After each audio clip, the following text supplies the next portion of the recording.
Today is about Black lives.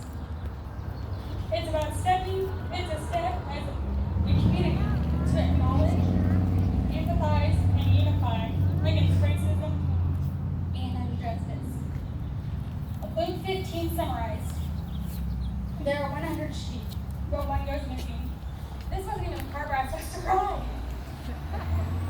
Jesus leaves the 99 and goes after the one. The 99 fled. But what about us? Don't we matter? Of course, the 99 still matter. But they are not the ones in danger. The one is. Today, it is about the one. Today, Black lives are in danger. Black lives are in danger because we have a systematic problem. Who has been to Chick-fil-A? Thank you, lady. Most of us, right? At Chick-fil-A, what is the response we get when we say thank you? My pleasure. It's my pleasure, right? Wherever we go to a Chick-fil-A nationwide, we can expect to hear, it's my pleasure. This is because it's not okay for a Chick-fil-A employee to say you're welcome. They may get in trouble or ultimately lose their job if they don't say, it's my pleasure. Because they have a system in place and it's understood at all levels that saying you're welcome is not acceptable and is not the standard at Chick-fil-A.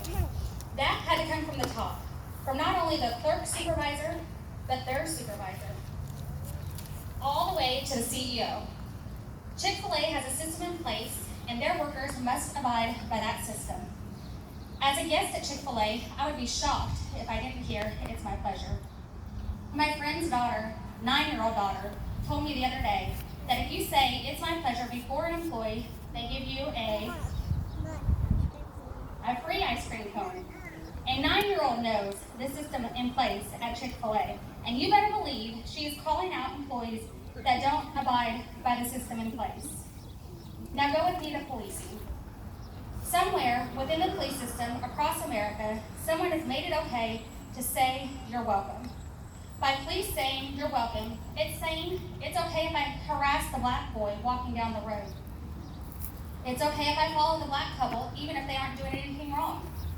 It's saying it's okay if I murder a black man in broad daylight because I will probably get away with it.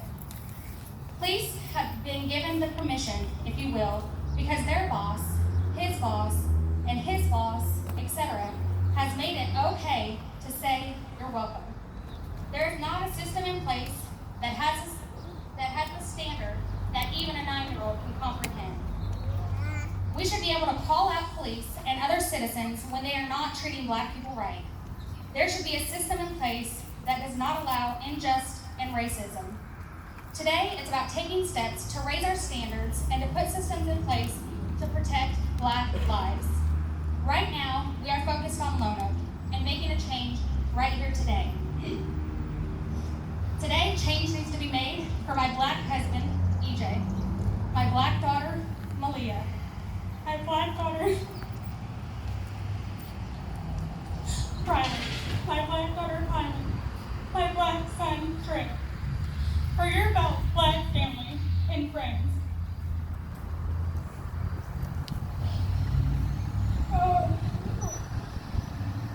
Over the past week, my husband has had a world of emotions. Some I didn't understand and I even questioned. The other day, he didn't want him, or our children to eat food that was gifted to us. I asked why. His response was, he didn't know if someone poisoned them. In total disbelief, I said, no one is going to poison our food. His response is part of what has me standing here today. He said, if they will murder a black man in broad daylight, what makes you think they won't pay someone or encourage someone to poison my food? The conversation continued as he pointed out, without saying it directly, my white privilege. As a white female, I don't have to worry about anything, really. Since birth, I've never had to fight extra hard for myself or worry about injustices or racism due to the color of my privileged skin. But as the wife of a black man, and the mother of 4 beautiful black children, I have to worry about them and the injustices and racism they will face every single day walking out the door.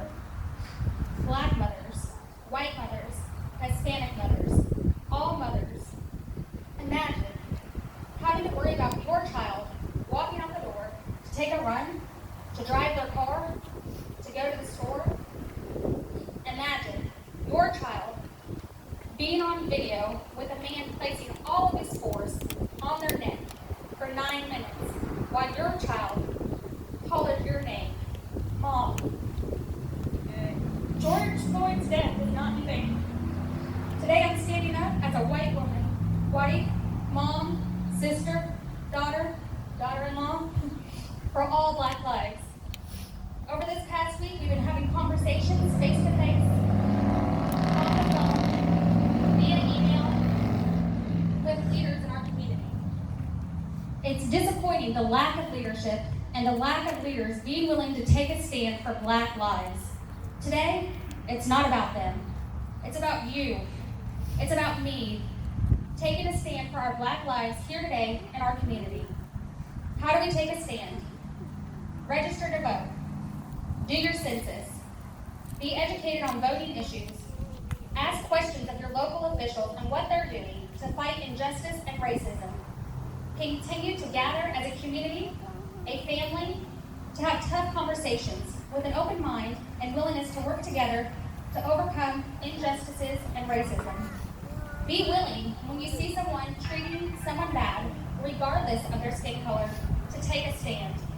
Be willing to acknowledge, empathize, and unify for Black lives, because Black lives matter.